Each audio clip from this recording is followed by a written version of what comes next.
Jagrata, you'll come to see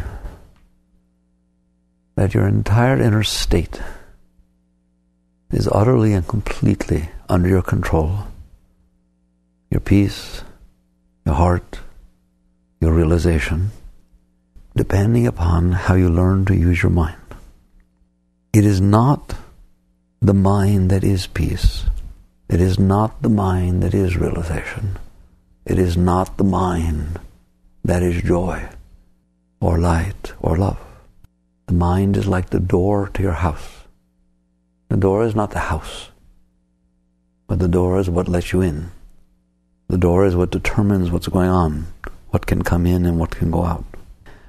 That is all your mind is. If you program your mind properly, you will always be at peace, effortlessly. If you permit the mind to run on its own, you will never be at peace, ever.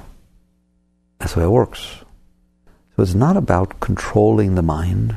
It's not about making the mind be beautiful or making the mind be God or poor mind. It's like a chameleon. It has to be all these different things. The mind should be liberated so that you can be liberated. The liberation of your mind is not what liberation is. It is the opening of the door. That's all. But once the door is open, everything can flow in and out. It's all free. You have to learn to liberate your mind, to free your mind. If you liberate and free your mind, then you will be free. How? Your mind is programmed. It's that simple. You must come to look at your mind like a computer.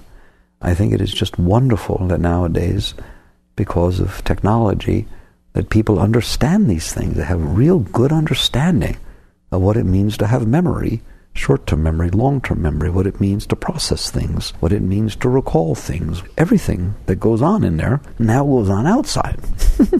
And we built it and we made it, and so you understand it.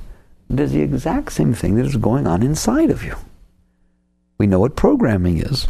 Before computers, nobody would even know what the concept meant. Now it's just so obvious, it's just so natural to us, because we understand that process, that you put impressions, you put some sort of logic, flow, if you will. And when the electricity flows through that pattern, then it makes it behave a certain way. That's all that programming is. When the logic flow flows through these gates, then it causes certain things to happen.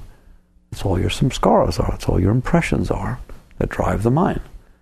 When the Shakti, the Chi, flows through those gates of those impressions, it causes different behavior patterns. It manifests as different personalities, as different thoughts, different feelings, different impulses, different urges.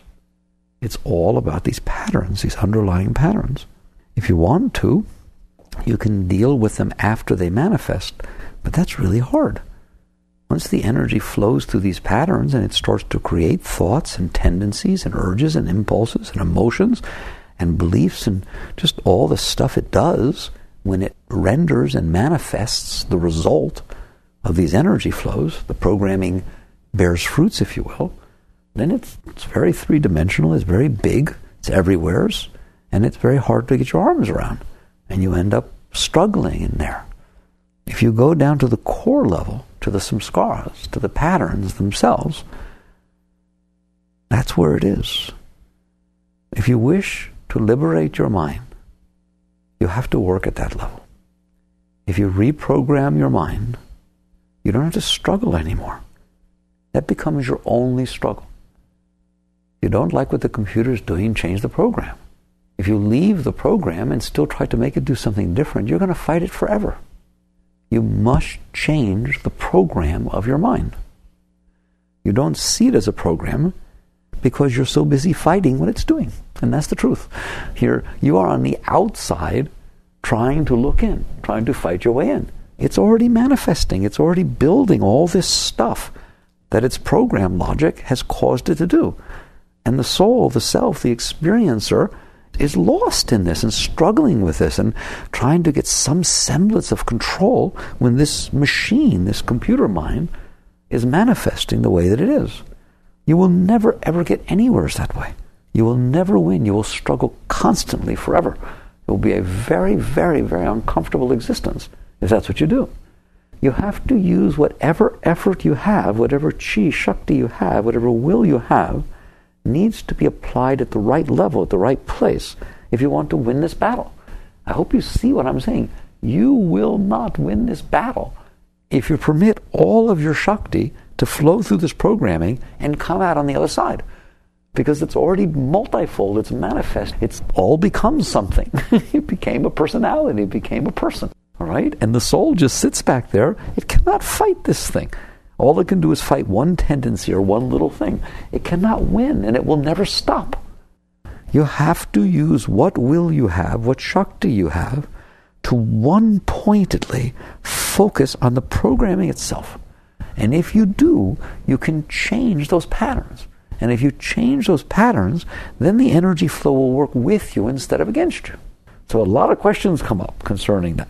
Like, how do you focus properly on what to change those patterns? How do you look past all this noise that's going on, not get involved in it, so you can do the real work?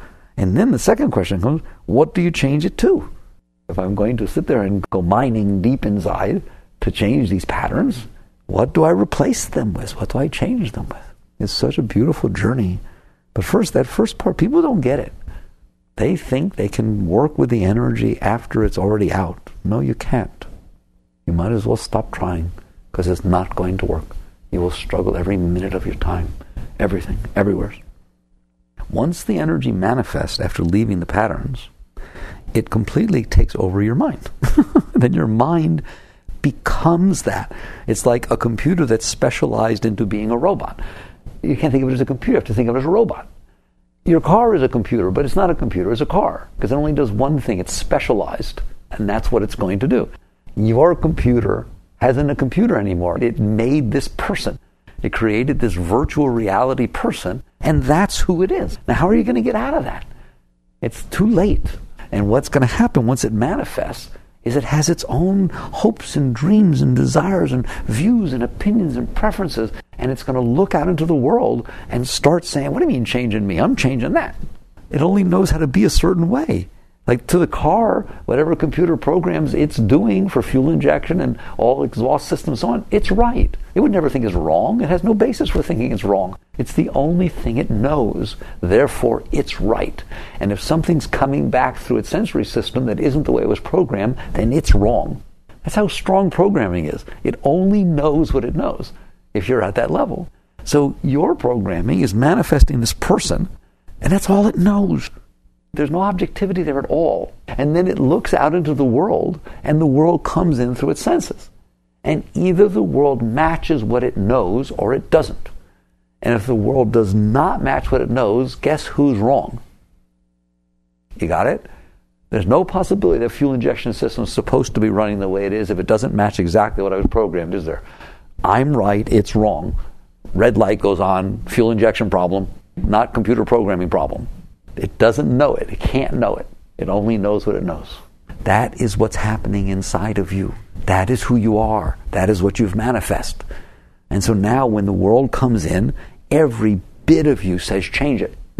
Every bit of you looks at every bit of it and responds in accordance to the programming and says right, wrong, good, bad, change it, leave it. And that's what you're doing. And even if I tell you not to do that, you're going to look at me like I'm crazy. You're going to say, well, that's a struggle. That'd be a struggle. It says be attracted to her. No, you're married. Okay? To do this, do that, whatever it is. It just gives these 8,000 different rules. And the best that you can do if you apply your will, now listen, because I know you followed this so far, what they, the big T, would have you apply your will for is what I just said. Way out there at the end of the process, after it's all programmed and it's all manifest and it's judging everything as good, bad, right, wrong, and all of your energies are flowing accordingly, don't. Shame on you. Right? Apply your will to not do the last step of the process. That is, everything inside of me is saying this should be this way. Don't. Why? Because we said so. I don't know how to answer that. What good is that? You poor things. What good is that to use your will to not do that? You'll have to use it forever. If it's not that, it'll be something else. The whole process was permitted to stay the way it is, manifest itself fully, and then you're supposed to stay on the edge and struggle your entire life fighting these energies that are the natural outcome of this program. You'll be there forever, won't you? No way. What will you have must be applied in a rational, meaningful way to do something meaningful. Okay, not to just sit there and tread water and have to know you're going to do that forever. What a terrible situation. I mean, it's so sad, and nobody teaches anybody anything. They just say, don't. And when it looks like you're gonna, we'll make the penalty bigger. That's not how you solve this problem, by just suppressing it, holding it together. If you have will, and you do, you don't want to work at the leaf. You want to work at the root.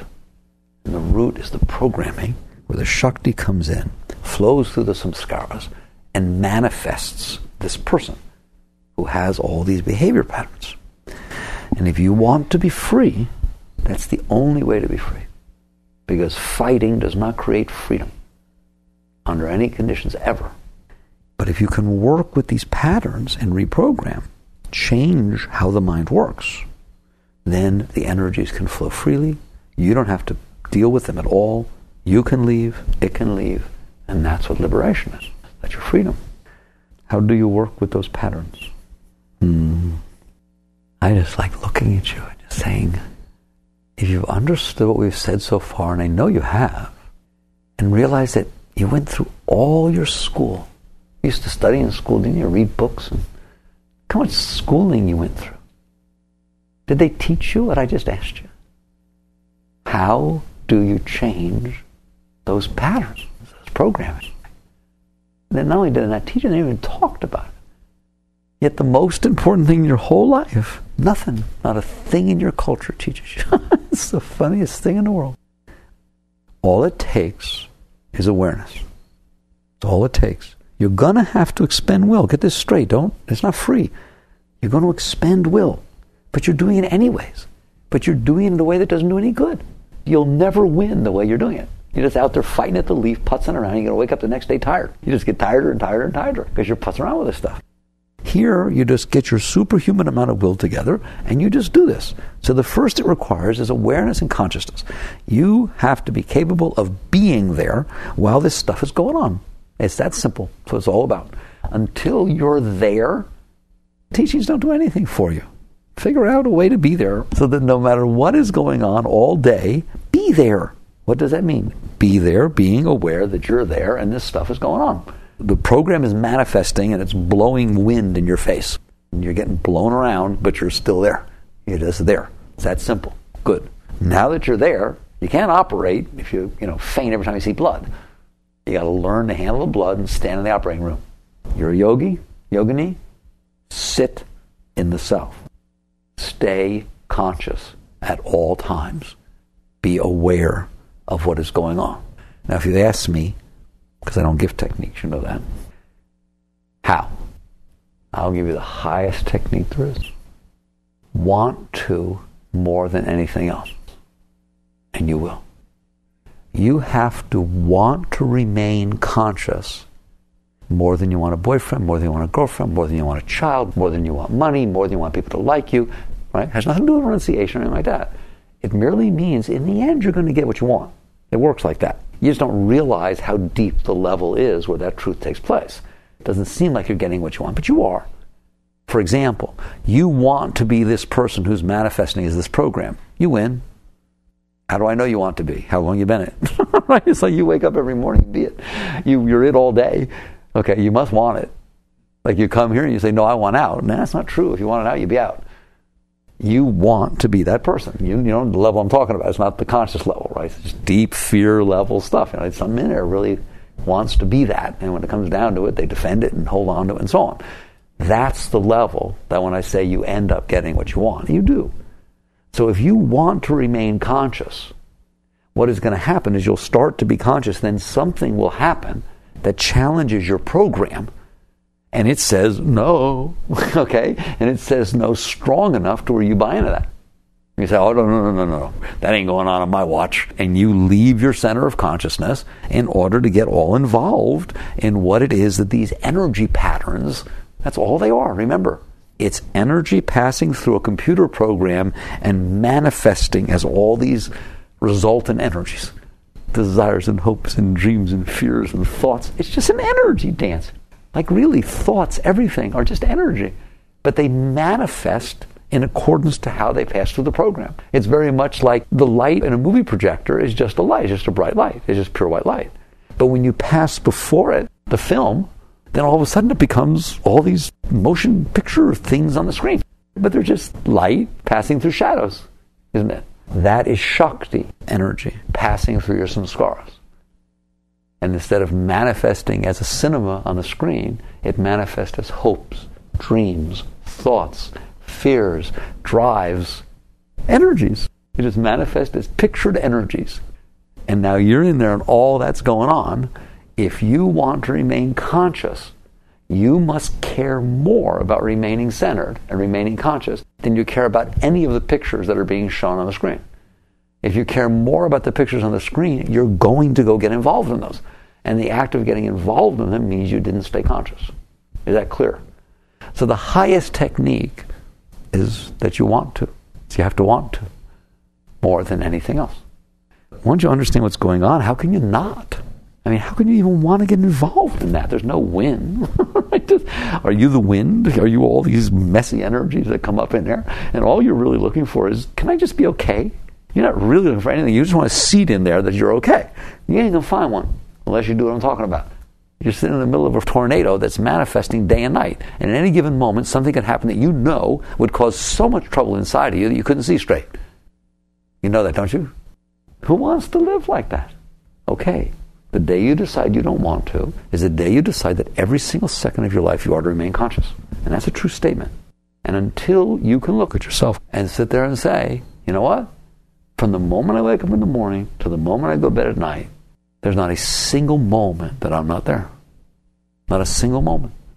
Every thought that passes by, every emotion that passes out of the heart, I see the emotion getting created, see it stay, see it go. I see the thought being created, just like you see this room. It's all just passing before your consciousness, and you don't get involved enough to go down there to lose the view of what's going on. All right? That's being conscious. You're conscious. Otherwise, you're involved. You're either conscious or you're involved. Which one you want? Now, once you're conscious, you stand a chance to change the programming. I don't need to tell you why, if you're involved, you can't change the programming. You're either part of the solution or part of the problem. When you're involved, you're part of the problem. You're actually feeding, you're buying into this is who I am. And you won't be able to unprogram it. Not a chance, because you're actually helping with it. And that is, you sit there, you're conscious, and you will see all these manifestations of energy. From now on, you are to see thoughts as manifestation of energy. You're to see emotions as manifestation of energy. You're to see your drives, your impulses, your urges as manifestations of energy. They have different shapes and forms and strengths and different things like that. They are just manifestations of energy after it passes through the programming. That's all of that is your programming carved a channel. Chit Shakti, the pure chi, the pure Shakti flows through that channel, and she manifests as thoughts, emotions, urges, drives. Every single thing that you see once you get conscious, that whole dance of energy is just the manifestation of that Shakti. So you sit there, you look at it, and you don't get involved. It is truly all about detachment, not renunciation, detachment. There's a big difference. Renunciation is you get involved and you push it away. Detachment is you don't get involved. You are detached. Detachment is not something you do or struggle. You just remain in your seat. And then all this energy is going on around you. Now what? To go down to its core, you must be able to withstand its noise. When its noise is blowing at you, it keeps you away or you run away, you'll never get down to the programming. The programming is at the core, right at the center. So you have to realize this stuff can't hurt me. It's just energy. Energy cannot hurt you. And you sit there. First you're conscious, then you must permit it to pass through you. The wind will blow past you. Unless you're afraid of it, you run away, you'll never go where you're going. But if the wind wants to blow, you let it blow. You keep going your business. The rain keeps raining, you keep going your business. If you're afraid of the rain, then you won't go anywhere. It's you who decides whether these things run your life, not them. If you resist them, they run your life. If you like them, they run your life. If you are indifferent to them, they have nothing to do with your life. So all these energies that are going on, you just get centered and then you just relax in their face. And they will go past you. That's what they're doing. They're going past you. Anyways, you're just fighting them. As you go down there, you will end up at their core. You will end up at their root. And you will see how these energies are manifesting all the way down. So far down at the core of your being is where it all comes from. It's very beautiful down there. All right? And what you do is you permit all of it to be while you be, and there's nothing else to do. There is no battle. Like you'd think, okay, I'm not fighting the battle out here, outside. I'm trying to make people do the thing. I'm not going to fight the battle inside, struggling with the energies. I'm not going to fight the battle of pushing them aside, so now finally I'll get to the battle. There is no battle. There is no battle to be fought. There is only the willingness and ability to remain centered within your being regardless of what is going on. You don't fight anything.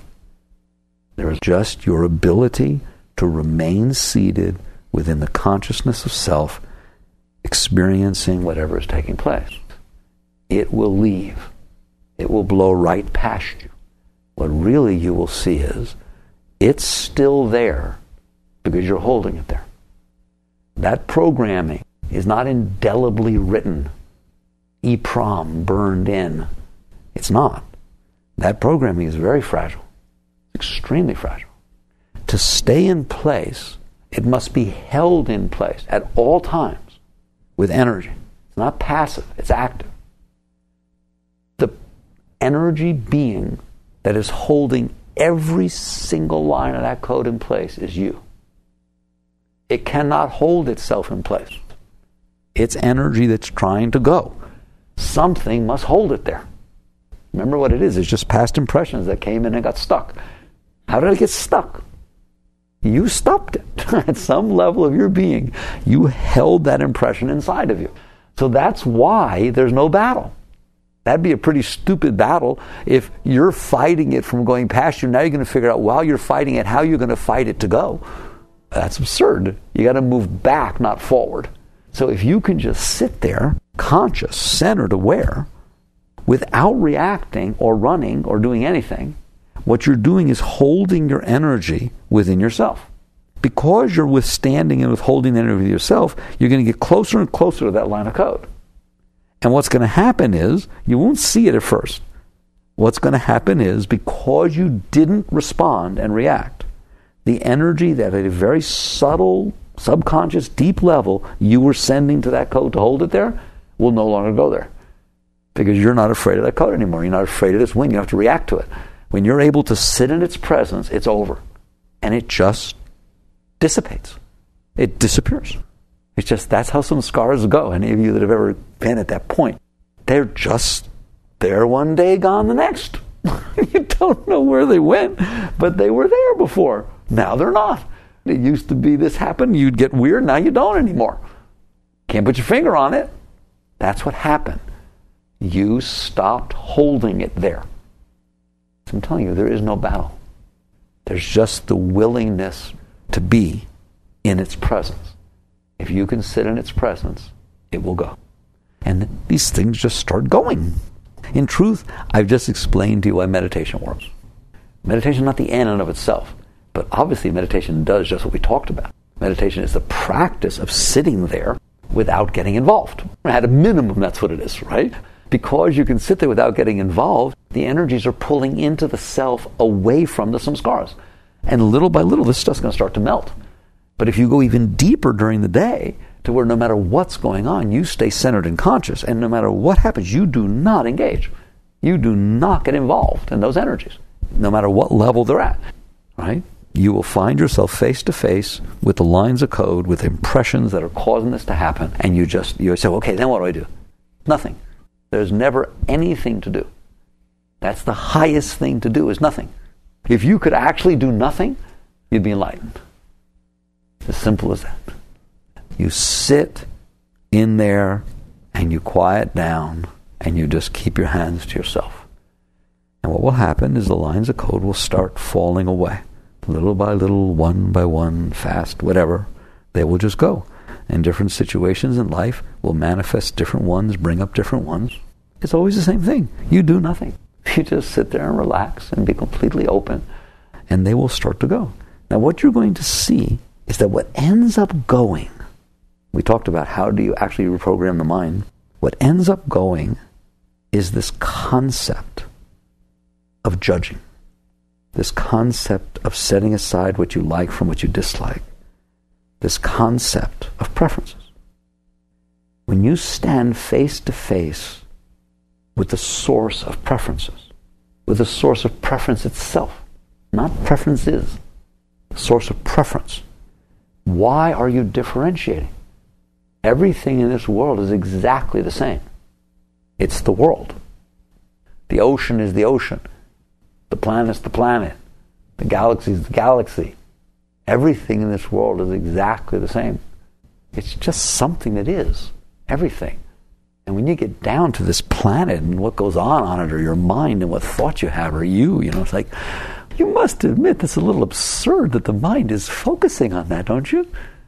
What's causing that to happen? Why is the mind so judgmental? Why does it differentiate so much? When you get down to the core of your being, you will see that. And when you can sit in the presence of that and let that go, you will see that's how you reprogram the mind if you want to be free. You teach it that the great way is not difficult for those who have no preferences. To have no preferences, no likes, no dislikes, or at least no involvement in your likes and dislikes, is your highest state. I told you once, somebody said to me, it's okay to have preferences as long as you're not addicted to them. Yeah, you can have a nice life that way, but that's not what we're talking about. As long as you have preferences, you will have mind. You will see that's what makes your mind go. The minute you have what you like from what you dislike, you're dead. That's the essence of the program. We say that in computers it's all a binary system, on or off. Your program is like and dislike. Yin and yang. That's the programming. Just give me that one differentiation and I will build you. I will build your entire universe with your entire psyche. That's all it's about. If I like this and don't like that, what does that mean? About her and about him and about this. It's going to mean something about everything, isn't it? How does every single thing relate to what I like and dislike? And that is going to make your mind be so active about everything. That's all it's going to think about. How to get what it wants and how to stay away from what it doesn't want, and how every single thing relates to what it wants and doesn't want, and whether it's going to take me closer or further away, and what do I do about it? Okay, that's what it is, and that's what all your emotions are. That's what fear and desire are. Fear is, oh my God, what I don't want's going to happen. Desire is, oh my God, what I want's going to happen. It is all about that binary system of like and dislike. What is creating that differentiation in a universe that one galaxy that looks like a star has 1 trillion stars and your sun is one? And that's one galaxy? I mean, how many are there? So it's stupid for your mind to do that, isn't it? Plus, you're only here for a very short period of time. A few years, a blink of an eye. Why would you have all these preferences and all these desires and all these likes and dislikes instead of just being here? That's how you reprogram your mind. You decide that what you're all about is just being here. And you do it all day. You stay centered, you release whatever's coming up, and you let go of your likes and dislikes at every level with no exception. There's not a single like or dislike. Now I'm going to give this to you tough. There's not a single like or dislike that you honestly believe has any relevance to your life. What has relevance to your life is to transcend liking and disliking. There's none that can exist that really matters. What matters is that it'll all be gone. Because as long as there's one, no matter what it is, you will have fear and you'll have desire, and you're going nowhere. The moment you are committed, I'm not talking about getting rid of them, I'm talking about being committed to not have them. There's a big difference. Don't fight. To sit there and realize, if I didn't have differentiation, if I was just here, and it just is life, and here I am looking at it, my mind doesn't have to say a word, does it? Why would your mind say anything? I taught you, look at all the things you don't have likes and dislikes about. There are a lot. You won't know them because your mind never tells you about them.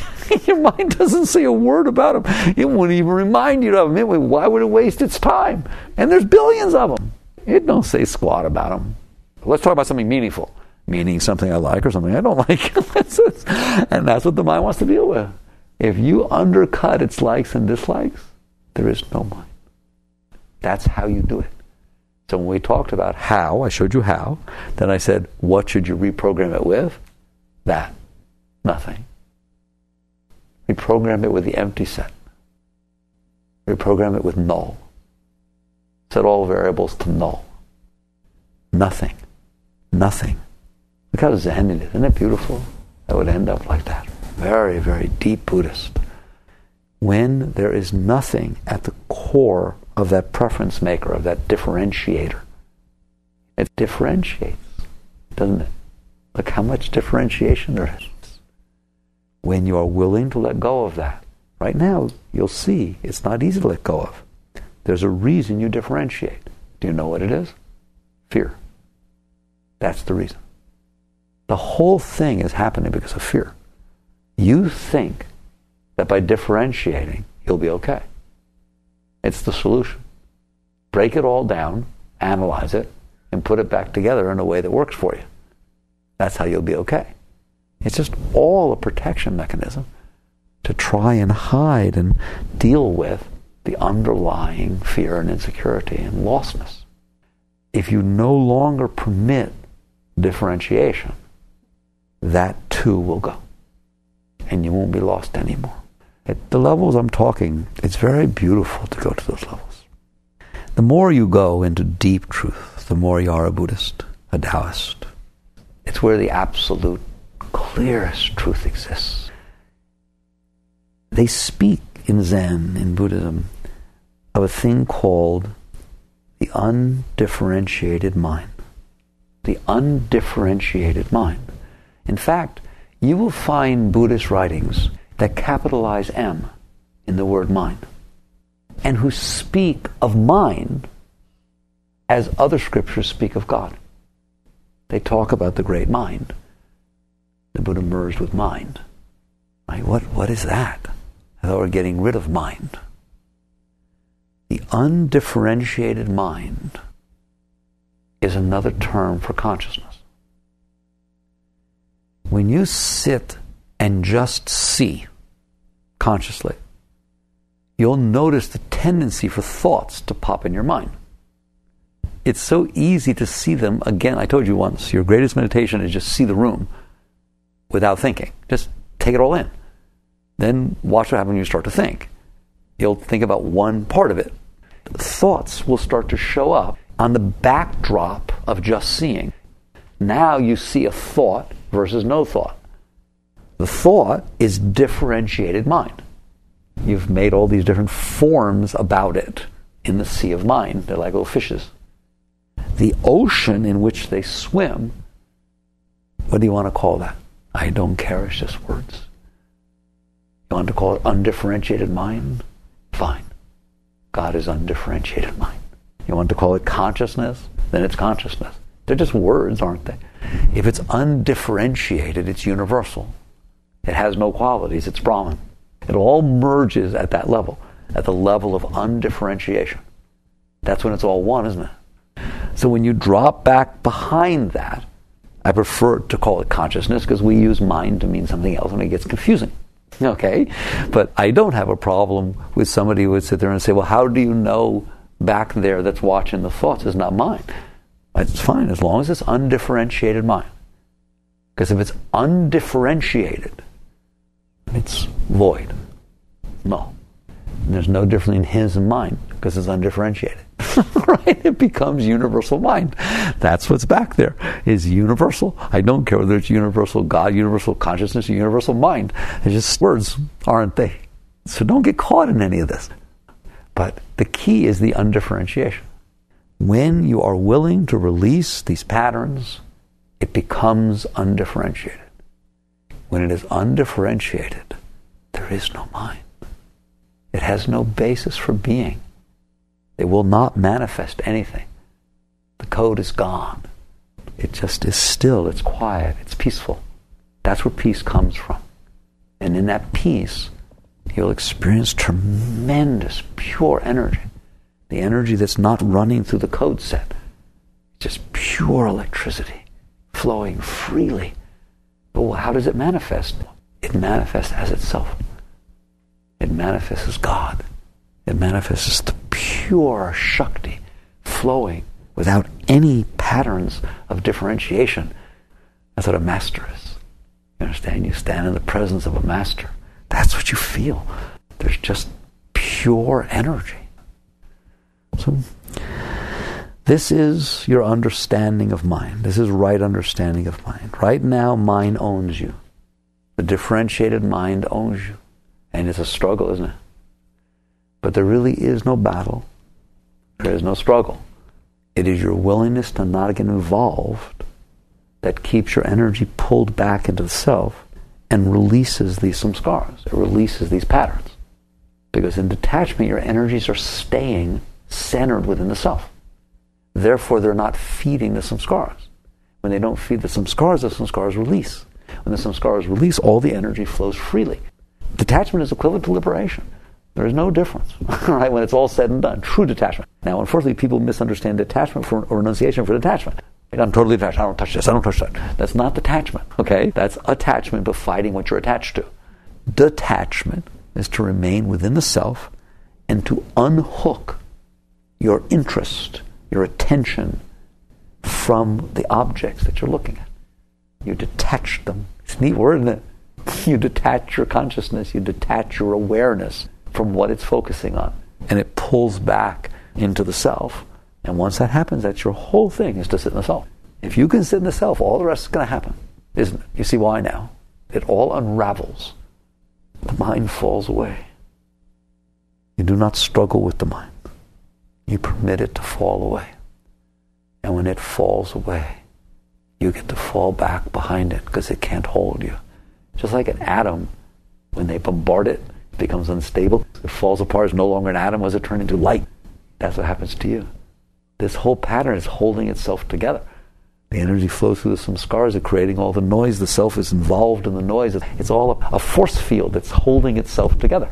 You start unraveling that, you let go of those samskaras, they don't hold the consciousness, and the consciousness gets pulled back into the self. Because they pull back into the self, it's not showing its interest to the samskaras, so more fall away. It's an atomic reaction, a chain reaction. Right? Enlightenment's a chain reaction. Okay? And the samskaras are the electrons and the neutrons, right? You bombard them and they start to fall apart. Then the consciousness doesn't get attached as much. When it pulls back, then it sends less energy, therefore more fall away. And if enough of them fall away, the consciousness pulls far enough back to where no energy is going in that system, therefore it stops manifesting. And when it stops manifesting, nothing's holding the consciousness. And all of a sudden, it goes back to God and it goes back to God. They go back to their respective gods. That which belongs to the earth belongs to the earth. That which belongs to energy belongs to energy. And that which belongs to consciousness belongs to consciousness.